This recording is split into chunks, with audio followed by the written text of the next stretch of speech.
মেমারির মোহনপুরে হঠাৎ তাণ্ডব, সন্ধ্যা নামলেই আতঙ্ক। শেষে এক যুবককে ধরে ফেললেন গ্রামবাসীরা।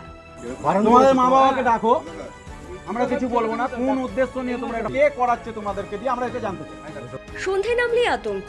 গ্রামের রাস্তায় বেরোলেই কানে আসছে বিকট শব্দ, পরপর বিস্ফোরণের আওয়াজে কেঁপে উঠছে গোটা এলাকা।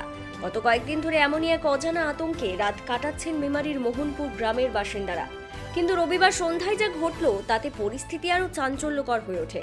ফের কয়েকজন যুবক এলাকায় ঢুকতেই সন্দেহ হয় স্থানীয়দের। এরপর শুরু হয় ধাওয়া, আর সেই ধাওয়ার শেষেই গ্রামবাসীদের হাতে ধরা পড়ে যায় এক যুবক।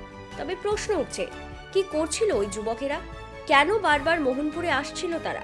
আর কিসের বিকট শব্দে আতঙ্কিত হয়ে উঠেছিলেন গোটা গ্রামের মানুষ? ধরে গ্রামের আশেপাশে বম মেরে বেড়াচ্ছে, আতঙ্ক তৈরি করছে। গোটা গ্রামে সব অস্বস্তিতে পড়ে গেছে, গোটা গাঁয়ের লোক ঘুমাতে পারছে না। তখন রাত্রিবেলা হচ্ছে, রাত্রিবেলা প্রতিদিন, এবং 11টা, 11:30, 9:30, 10টা এরকম করে কন্টিনিউ। এই যে গ্রামে তো মানুষ বাস করে, গরু ছাগল তো বাস করে না। দেখ, পুলিশ প্রশাসনকে খবর দিয়েছে। আমাদের গাঁয়ের ছেলেরা খুবই ভালো, নাহলে অন্য জায়গা হলে পিটিয়ে হাত পা ভেঙে ফেলে। ওদের কাছে কি ওই বোমাগুলো পাওয়া গেছে? এখন ওদের কাছে, ওদের গাড়িতেই ওই বমগুলো ছিল। কি গাড়ি ছিল? কি গাড়ি? আমি বাইক ছিল। এই গ্রামকে টার্গেট করে, এই গ্রামে টার্গেট করে এটা মহেশদাগা ক্যাম্পে বাড়ি, একটা রাজনৈতিক গোলমাল পাকানোর উদ্দেশ্যে এটা করেছে। আমাদের মনে হয়েছে একটা মুসলিম গ্রাম আক্রমণ করবে, এটা মারবে, আমরা মারবো, দিয়ে একটা হিন্দু মুসলমান লাগিয়ে দেবো। এই জিনিসটা আমাদের গ্রামের ছেলেরা খুবই ভালো, খুবই বুদ্ধিমান, খুবই বিচক্ষণ। ওরা ধরে পুলিশ ডেকে তাদের হাতে তুলে দিয়ে দেবে। পুলিশ প্রশাসন যা করবে করবে, এইটুকুই। আপনারা কি আতঙ্কে ছিলেন? আতঙ্কে ছিলেন? আতঙ্কে থাকবো না?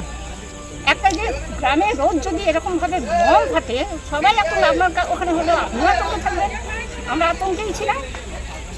স্থানীয়দের অভিযোগ, গত 4 থেকে 5 দিন ধরে বাইরে থেকে কয়েকজন যুবক এসে হাইরোডের পাশে নিয়মিত বোমাবাজি করছিল।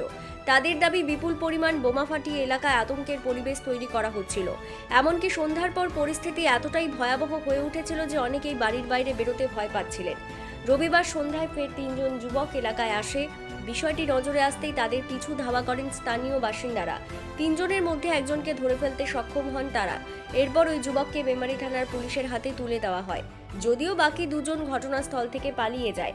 কি করেছিলে? কোথায় বাড়ি তোমার? বলে যাও। কি নাম? কি নাম? কি নাম? কি নাম তোমার?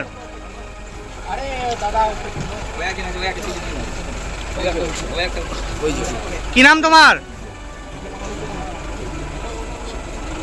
প্রাথমিকভাবে জানা গিয়েছে ধৃত যুবক মহেশডাঙ্গা ক্যাম্প এলাকার বাসিন্দা। তবে কেন তিনি আরও 2 যুবককে নিয়ে মোহনপুরে এসেছিলেন, বোমাবাজির সঙ্গে তাদের কি যোগ রয়েছে এবং এই ঘটনার নেপথ্যে অন্য কোনো কারো মদত রয়েছে কিনা, তা নিয়ে এখনও উঠছে নানা প্রশ্ন।